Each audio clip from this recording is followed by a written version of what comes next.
हरे कृष्णा। तो आज हम पढ़ने वाले हैं भगवद गीता यथारूप से चैप्टर 1 श्लोक नंबर 32, 33, 34 एंड 35। आज हम जो है 4 श्लोक पढ़ने वाले हैं और चारों श्लोक, अब क्योंकि 4 श्लोक हैं तो शॉर्ट्स बनाना मुश्किल था, तो आज हम पूरी वीडियो में बढ़ेंगे। आज हम इसका अनुवाद और तात्पर्य भी पढ़ने वाले हैं। तो चलिए शुरू करते हैं। किम नो राजयेन गोविंद किम भोगर्जीवितेन वा ये शामर्थे कांक्षितं नो राज्य भोग सुखानि च ता इमे अवस्थिता युद्धे प्राणास्तक्त्वा धनानि च आचार्या पित्रा पुत्रा सदा एव च पितामहा मातुला शुश्रा पुत्रा शाला संबंधिंस्तदा एतान हन्तुमिच्छामि घृतो अपि मधुसूदना अपि त्रैलोक्ये राजस्य हेतो किं नु मही कृते नित्यधार्थ राष्ट्राणां का प्रीति स्वजनार्दना। अनुवाद his divine grace AC Bhaktivedanta Swami शिल प्रपात के द्वारा। शिल प्रपात की जय।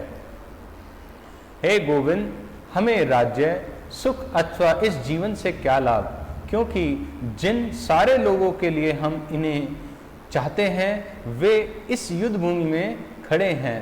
हे मधुसूदन, जब गुरुजन, पितृगण, पुत्रगण, पितामहा, मामा, ससुर, पोत्रगण, साले तथा अन्य सारे संबंधी अपना अपना धन एवं प्राण देने के लिए तत्पर हैं और मेरे समक्ष खड़े हैं, तो फिर मैं इन सबको क्यों मारना चाहूँगा, भले ही वे मुझे क्यों न मार डालें।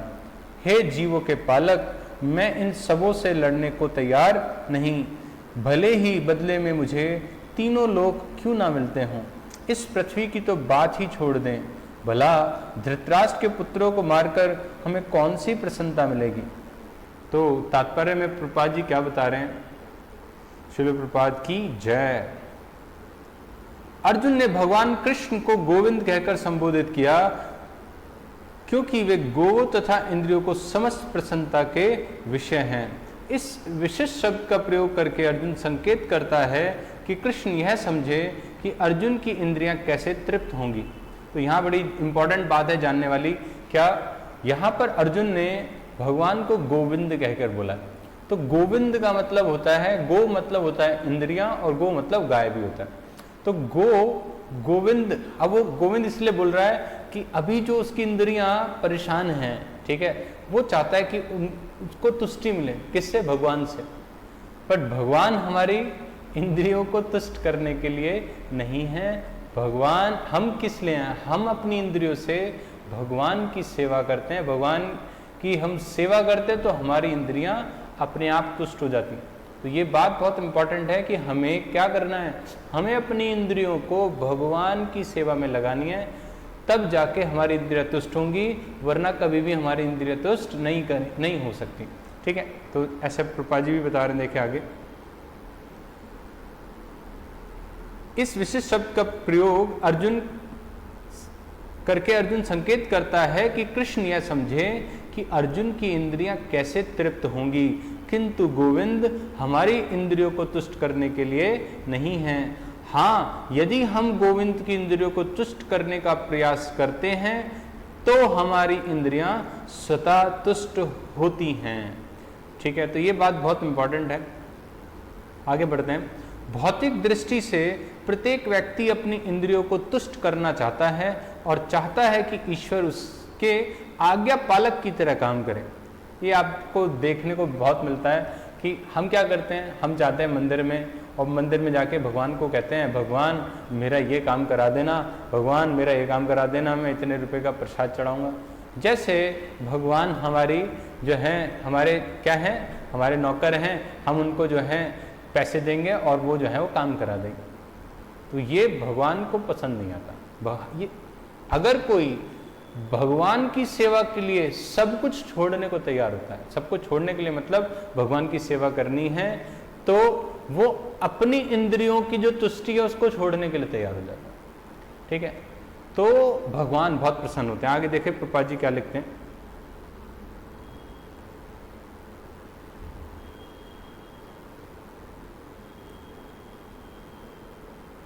किंतु ईश्वर उनकी तृप्ति वहीं तक करते हैं जितने कि वो पात्र होते हैं, उस हद तक नहीं जितना वे चाहते हैं। किंतु जब कोई इसके विपरीत मार्ग ग्रहण करता है, अर्थात जब वह अपनी इंद्रियों की तृप्ति की चिंता ना करके गोविंद की इंद्रियों की तुष्टि करने का प्रयास करता है, तो गोविंद की कृपा से जीव को सारी इच्छाएं पूर्ण हो जाती हैं। तो भगवान की कृपा से जो है जीव की सारी इच्छाएं पूर्ण हो जाती हैं। पर कब? जब वो गोविंद की इंद्रियों को तुष्ट करने की प्रयास करता है, तब। ठीक है, यहां पर जाति तथा कुटुंबियों के प्रति अर्जुन का प्रगाढ़ स्नेह आंशिक रूप से इन सबके प्रति उसकी स्वाभाविक करुणा के कारण है। तो अभी जो अर्जुन परेशान है ना यहाँ पर, तो उसको जो अंदर से करुणा फील हो रही है उन सब के लिए, ये उसके कारण हो रहा है ऐसा।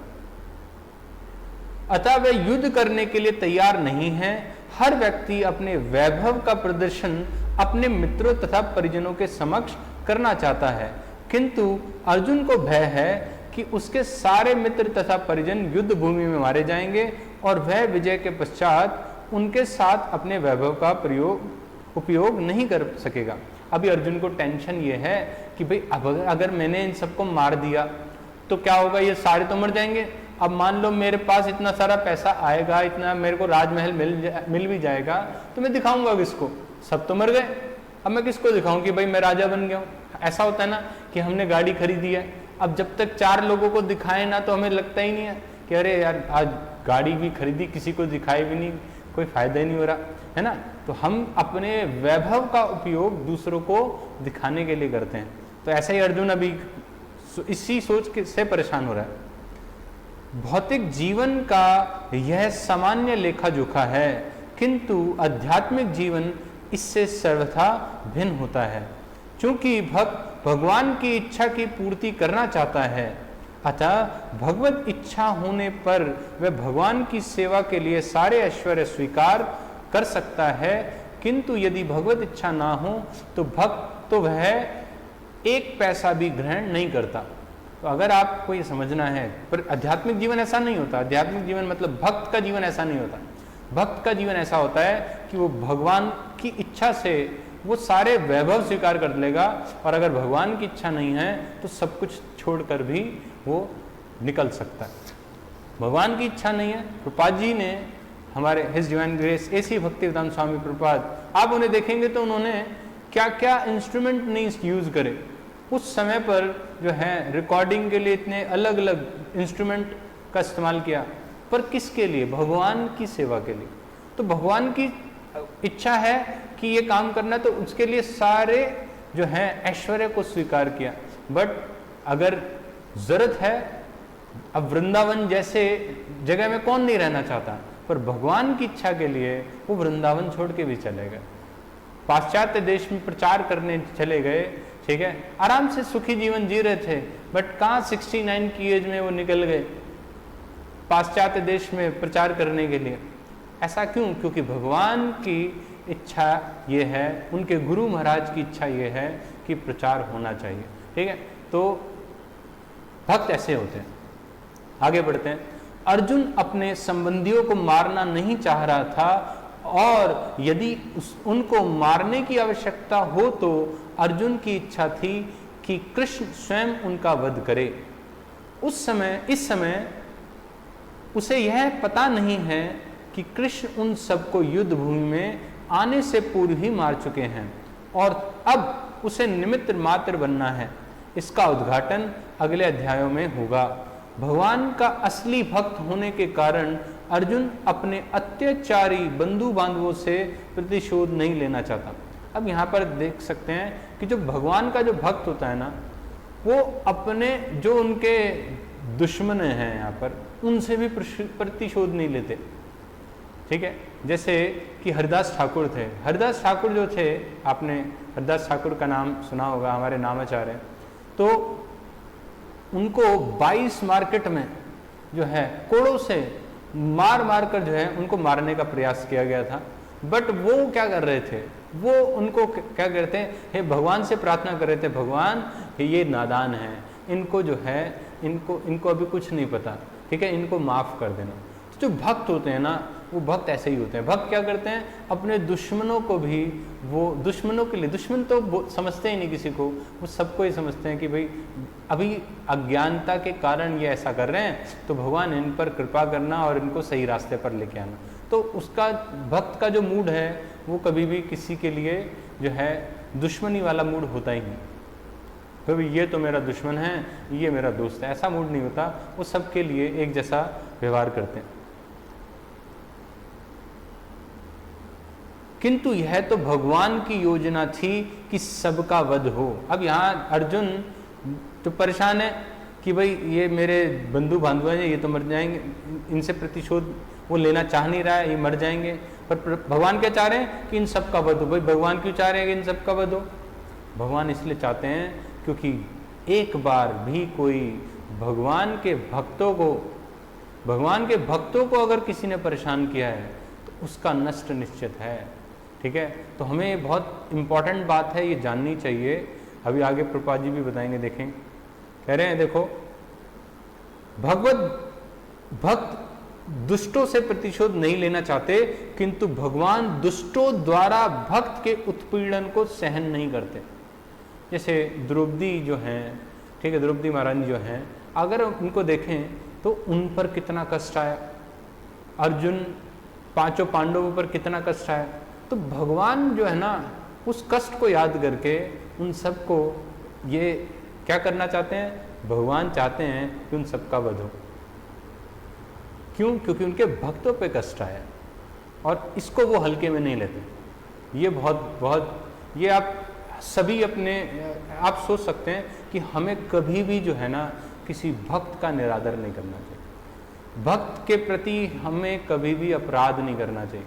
अगर हमने भक्त के प्रति कोई अपराध किया तो भगवान जो है हमें कभी माफ़ नहीं करेंगे। यही वजह है महाभारत का युद्ध होने का, कि भक्त के प्रति बहुत ज़बरदस्त अपराध हुए हैं और वो अपराध का कारण है कि महाभारत जैसा इतना बड़ा युद्ध हुआ है, ठीक है। क्योंकि भगवान जो है क्षमा नहीं करते इसके लिए। भगवान किसी व्यक्ति को अपनी इच्छा से क्षमा कर सकते हैं, क्या कह रहे हैं, अपनी इच्छा से क्षमा कर सकते हैं, किंतु यदि कोई उनके भक्त को हानि पहुंचाता है तो उसे क्षमा नहीं करते। इसीलिए भगवान इन दुराचारियों का वध करने के लिए उद्यत थे, यद्यपि अर्जुन उन्हें क्षमा करना चाहता था। हरे कृष्णा। तो आपने देखा कि इस श्लोक में हमें पता चल रहा है कि भगवान जो हैं, जो कि इंद्रियों के स्वामी हैं, अर्जुन चाहता है कि उसकी इंद्रियां तुष्ट हों, बट ऐसा नहीं होता। अर्जुन की इंद्रियां तुष्टि तब होंगी जब वो भगवान की इंद्रियों को तुष्ट करना, या अर्जुन की बात हो रही है, मतलब हमारी बात हो रही है, हमारी इंद्रियां तुष्ट कब होंगी, जब हम भगवान की इंद्रियों को तुष्ट करने की कोशिश करेंगे। और हमें यहाँ पर एक और बात का ख्याल रखना है कि हमें किसी भी भक्त के प्रति अपराध नहीं करना, वरना अगर हमने किसी भक्त के प्रति अपराध किया तो भगवान हमें कभी क्षमा नहीं करेंगे। तो अगर हमसे कभी किसी भक्त के प्रति अपराध हो जाता है गलती से, तो इसीलिए हमें बार बार प्रार्थना करनी चाहिए सभी भक्तों से, वांछा कल्पतरुभ्यश्च कृपा सिंधुवेव च पतितनां पावनेभ्यो वैष्णवेभ्यो नमो नमः। तो जो भक्त है ना, वो बहुत दयालु होते हैं, वो माफ़ कर देते हैं। तो हमें बार बार उनसे क्षमा याचना करनी चाहिए। अगर हमें किसी भी भक्त के प्रति अपराध हो गया है तो हमें उन्हीं भक्त से क्षमा याचना करते रहना चाहिए, तो भगवान हमें माफ़ कर सकते हैं। वरना भगवान हमें कभी माफ़ नहीं करेंगे और हमारा जो कहते हैं ना, हमारा निश्चित पतन होना जो है वो निश्चित है, ठीक है। तो आज के श्लोक में इतना ही।